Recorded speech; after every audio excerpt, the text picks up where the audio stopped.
দেশে মমতা ব্যানার্জি শিল্প তাড়িয়েছেন। মোট ৬,৮৮৮টা শিল্প বন্ধ হয়েছে। ২০১৬ সালে এসে তিনি চাকরি চুরি করেছেন। ২০২৬ সালে যদি তিনি আসেন, আমি আপনাদেরকে পরিষ্কারভাবে বলতে চাই, হিন্দুদের তাড়ানোর কাজটা সম্পূর্ণ করবেন।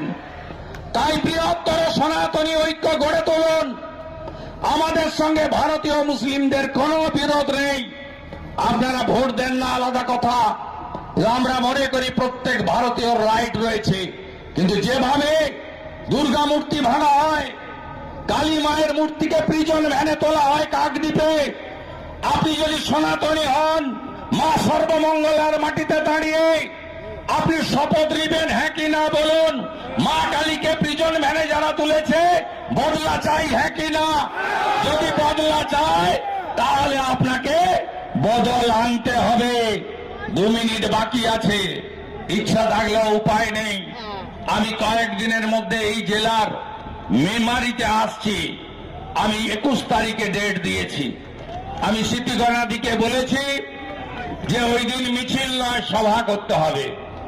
40 মিনিট বলবো ভারতীয় জনতা পার্টি কিভাবে রাজ্যগুলিতে উন্নয়ন করছে। এই রাজ্যে বেটি পড়াও বেটি বাঁচাও কর্মসূচি করতে দেয় না। হাতের কাজ যারা জানেন, বিশ্বকর্মা যোজনা করতে দেয় না। আয়ুষ্মান ভারত চালু করতে দেয়নি। আমরা বিজেপিকে আনুন, আমরা করব। বিজেপি এই শস্য ভান্ডার, ধান্য ভান্ডার পূর্ব বর্ধমানে দাঁড়িয়ে বলবো, 3100 টাকা কুইন্টাল ধান কিনছে ছত্তিশগড়ে বিজেপি সরকার সরাসরি কৃষকদের কাছ থেকে।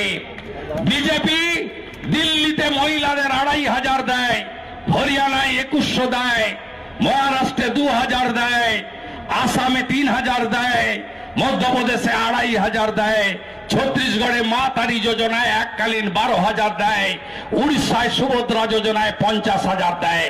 আনুন বিজেপিকে। রতন টাটা বলে গেছিলেন, মাথায় ট্রিগার লাগিয়ে বাংলা ছাড়তে বাধ্য করলো। আমি খারাপ এমকে ছাড়লাম, ভালো এমের কাছে যাচ্ছি। খারাপ এমের নাম আমরা বলিনি, রতন টাটা বলেছেন। খারাপ এমের নাম হলো মমতা ব্যানার্জি, আর ভালো এমের নাম রতন টাটা বলে গেছেন নরেন্দ্র মোদী। বিজেপিকে আনুন, আমরা টাটাকে পশ্চিমবঙ্গে আনবো। ওএমআর সিটে চাকরি হবে। 2,15,00,000 বেকার, 60 লক্ষ পরিযায়ী শ্রমিক, 8 লক্ষ কোটি টাকা ঋণ। তাই তৃণমূলকে হারাতে হবে, হারাতে হবে, হারাতে হবে, হারাতে হবে।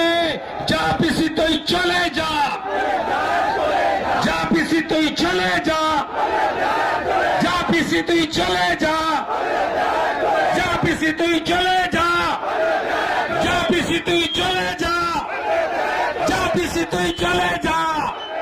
আর এখানকার বর্ধমানের গুন্ডাদের বলে যাচ্ছি, পোস্টাল ভায়োলেন্সের নাম আছে, আর একটা কর্মীর গায়ে হাত দেবেন, তারপরে দেখা হবে ওই বুথে এসে দেখা করবো। আমি বলে এলাম, আমি বর্ধমান পশ্চিমাঞ্চলের আমাদের রাজ্যের রাজধানী, কোন উন্নয়ন হয় না। এখানকার চেয়ারম্যান চুরি করার দায় মুম্বাই পুলিশের নোটিশ পায়।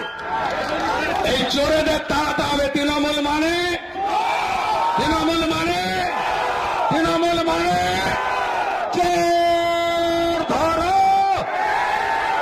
চোর ধরো। শেষ করবো, 5টা বাজে।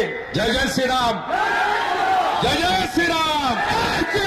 হিন্দু যদি বাঁচতে চাও, হিন্দু যদি বাঁচতে চাও, হিন্দু যদি বাঁচতে চাও, সবাই ভালো থাকবেন। ইচ্ছা থাকলে উপায় নেই। হাইকোর্ট আমাকে 96 বার অনুমতি দিয়েছে। আমি হাইকোর্টকে শ্রদ্ধা জানিয়ে, কৃতজ্ঞতা জানিয়ে, আপনাদের ধন্যবাদ জানিয়ে আমার ভাষণ শেষ করলাম। Team বর্ধমানকে salute.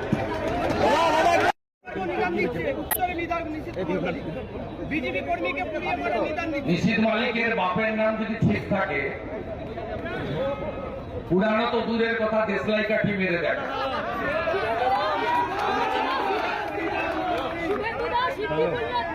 সিদ্দিকুল্লাহ চৌধুরী বলছেন যে মানে বাবা মা আপনার ঠিক আছে কিন্তু আপনি হচ্ছেন ভালো বাবা মায়ের কুপুত্র।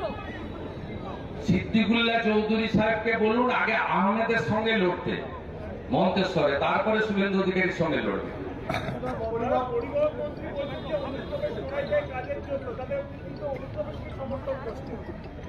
করবে তো, ভোট ব্যাংক তো, উনি জাঙ্গিপাড়া থেকে যেতেন তো, ওই স্পেশাল ভোট ব্যাংক ওনার সঙ্গে না থাকলে উনি তো জিততে পারবেন না। আপনি নিশ্চিন্ত থাকুন, একটা লোকের নাম রাখতে দেব না আমরা, বাংলাদেশি মুসলিম অবৈধ অনুপ্রবেশকারী। এআই ফটো স্ক্যান হবে এবং যারা পিতামাতার জায়গায় অন্য রিলেটিভ লিখে দিবেন, ইলেকশন কমিশনের সফটওয়্যার সেটা নেবে না। ইলেকশন কমিশন আধুনিক প্রযুক্তি নিয়ে পশ্চিম বাংলার ময়লা আবর্জনা পরিষ্কার করার কাজে লেগেছে। এটাকে আমরা বলবো খুব দামি ব্লিচিং আর ফিনাইল ব্যবহার করছে। আর গর্তে কার্বলিক অ্যাসিড দিলে যেমন সাপ বেরোয়, এরা তেমনি রাস্তায় বেরিয়েছে। Thank you.